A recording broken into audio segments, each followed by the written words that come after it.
I'm a big fan of Sonic the Hedgehog, much like everybody else.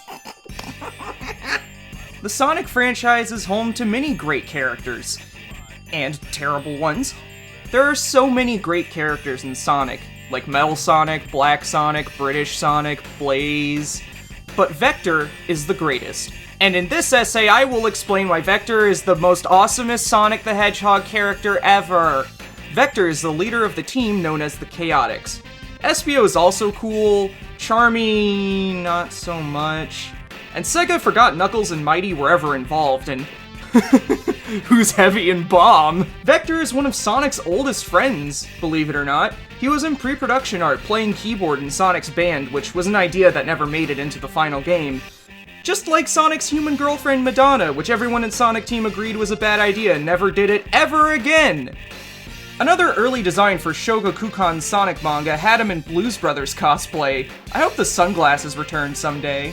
Vector finally debuted along with his buddies, Charmy and Espio, and the perpetually forgotten Heavy and Bomb in 1995 in the Sega 32X game, Knuckles Chaotix. I wish they'd re-release it so I don't have to buy a 32X to get a copy. I mean, I'll buy a 32X someday no matter what, but at least I wouldn't have to shell out for a Chaotix cart. Anyways, by this point Vector had picked up a stylish pair of headphones, which he uses to block out Charmy and his incessant whining! He's also appeared in various comics from Archie, Fleetway, and IDW, but I haven't read all of them, so I'm not going to discuss them in too much detail here. Especially not this cursed rendition by Sonic's greatest nemesis. No, not Eggman or bad reviews, but Ken Penders. Vector would not return to the Sonic games until Sonic Heroes! Oh god, I'm sorry about that, I'm not gonna sing again. When he and his teammates would return with glorious new redesigns! Unlike the rest of the Sonic cast, whose modern designs are almost always worse than the classic ones, in my opinion, do not fight me about this, it's my opinion! Modern Vector is even tastier than the classic flavor. While he no longer sports the Walkman, I guess Sega didn't want to shill a Sony product after what they did to the Dreamcast, he does keep his headphones. Additionally, he was beefed up and had his weird shoulder rings removed. Most importantly, Vector's nectar was blessed with this amazing drip, the gold chain, letting you know just how much of a baller he really is. Not as much as Shadow, though. This, my friends, is what we call an interior crocodile alligator. He drives a Chevrolet movie theater. The Chaotix's jump to the third dimension also fleshed out their personalities. Espio became a stoic ninja. Charmy became B! Charmy the bee! Charmy the bee's got lots of money! And Vector became the most relatable Sonic character. Instead of being motivated by things like protecting the legacy of his ancestors, obsessive stalker tendencies, or exacting revenge on humanity because his best friend died, all Vector wants is cash money! Here comes the money! Here we go. Everyone else in this series has some sort of grandiose impetus. Not Vector. He just wants that dough, that currency, that Geetus. Vector is a simple man with simple needs. These needs are accomplished through his work as the leader of the Chaotix, which has been reimagined as a team of private detectives with killer singing voices. In the sense that their voices are actually capable of killing. In this game, they work for a mysterious client who turns out to be Eggman, held in captivity by the rebellious Neo-Metal Sonic.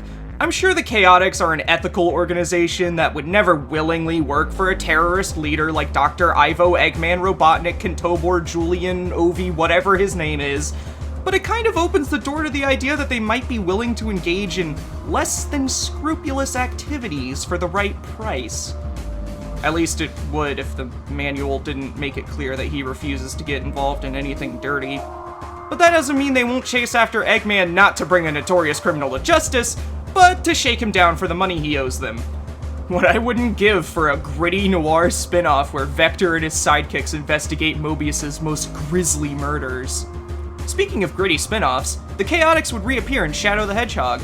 There's a mission where Charmy is working for Gunn, which seems to confirm my hypothesis of the Chaotix being shady missionaries. Mercenaries. Mercenaries! It also confirms that Gunn is so horrifically short-staffed that they have to resort to the use of a mentally deficient child to retrieve their top-secret discs, despite this child not even knowing what a top-secret disc is! Another mission tasks Shadow with accompanying Espio while he hacks Eggman's database. What I find hilarious is that Vector tells Shadow not to ask why they're doing this. You know that Eggman fella pretty well, don't ya? Well, we need your help to hack into his computer. Don't ask why. I can only conclude that Vector is either trying to break into Eggman's porn stash, or pilfer nudes from his 10 terabytes of selfies to post them on Twitter.com. Despite all the dirty dealings, however, Vector proves to be a good guy deep down in an ending where Shadow gets all depressed about his past or whatever. Well, one of the endings where Shadow is sad about his overcomplicated backstory. Vector, being the stand-up croc that he is, gives Edgy the Hedgy the kind of emotional support that he probably hasn't gotten since Maria died. I've caused so much destruction. I should never have been created. This is who I am. Hey, don't go there! Yet, things may not be what they seem. You could be. By the time of Sonic Forces, Eggman has taken over the world, and the Chaotix were among the first to help organize the resistance and fight back. If you remember the story of Heroes, Eggman promised to pay the Chaotix once he ruled the world. Hey, hold on, you guys. It's no trick, and besides, I plan on paying you. You'll be rewarded handsomely for helping me. As soon as I conquer the world, I will pay you. This is never brought up in Forces, obviously, since Sonic Team, as we all know, generally has no clue what they're doing.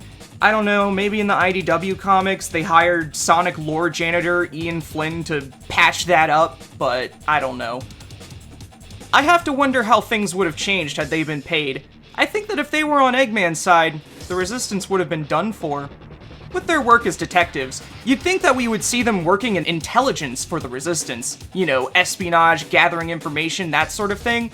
But again, this would require that Sonic Team have any clue what the hell they're doing, and that is asking for way too much, apparently.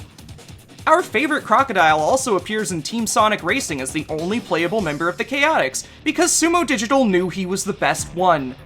And now that we're up to date on his game appearances, I think it's time to talk about his counterparts in other media. Like I said, I haven't even read half of the vast library of Sonic comics published by Archie, Fleetway, and now IDW, so I'm going to focus on his animated incarnations. But before then, I should tell you this fun fact. In Mobius 25 years later, he has a son named Argyle. Yes, Vector has a son. It's not explained who the mom is, so I don't know if maybe it's vanilla? I don't know, I'm not sure if this is a universe where we work on rules of different animals mate and it's just one of the parents, like Pokemon, or if different animals mate and it creates a disgusting hybrid and then Judy Hopps wants to get an abortion and then gets into a fight with Nick and... Anyways, first, there's Sonic X! This Vector is pretty similar to the games. I mean, most things in Sonic X are pretty similar to the games, but the writers added one important character trait. He has a major crush on Cream's mom, Vanilla.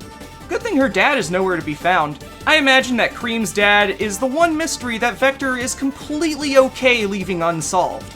Now, even though I do have nostalgic memories for it, I'm really not a big fan of Sonic X, but I totally ship this. I really like the idea that, much like Sans, my man Vector is a MILF hunter. I don't know. I just think it shows that he's a man of taste, you know? Actually, I should probably make it clear that I'm not attracted to furry characters, even ones like Vanilla, who I'm told is the size of an average human mother. But, if I were a cartoon animal, then I'd hit it. Vector would later return in the Sonic Boom cartoon. Let that sink in. Blaze, Silver, Rouge, Omega, Cream, the other two Chaotix. None of them returned in Boom form. But Vector? They knew he was worth booming. Although his Boom design lacks the beats that he uses to drown out Charmy, he does gain a snazzy leather jacket. Hold on, a crocodile wearing leather? Oh god, oh no, that's made from the corpses of other crocodiles, isn't it?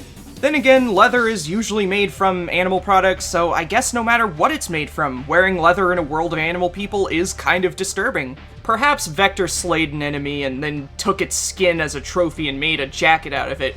Kinda like Jang Scarata's Kaminoan gloves. Still, with the opportunity that Boom presented for a redesign of Sonic's cast, I feel like there was something lacking with Vector's Boom makeover. He feels a little... naked. Well, okay, yeah, you know what I mean. He's a little under-designed. Perhaps it's the omission of the headphones, but it feels like something is missing. I think they should have added an accessory up top to complement the jacket. If Vector ever has to be redesigned for another spin-off or adaptation, I think that bringing back the sunglasses idea would do my man justice. They just fit him so well. Speaking of missed opportunities in Sonic Boom, does anyone remember the rumors that Shadow would be wearing a Hawaiian shirt? I'm still disappointed that they weren't true. The world needs Sunglasses Vector and Hawaiian shirt Shadow! So I'm not really sure how to end this video and— oh hey, look, it's Vector! Yeah, that's right! It's me, Vector the Crocodile! The big green guy, you know? Not just kidding, it's just me doing the voice. Like, comment, and subscribe, and check out the Console Warriors channel, where Logan plays video games and stuff with his friends. The link in the description. Anyway, I gotta get going, cause you know I'm leaving. I am actually leaving. It's not cause this voice kinda gets a little hurting on my throat to do after a while. Hurting on what? Anyway, I hope you enjoyed the video. Thanks for watching. In the meantime, this is where I get off.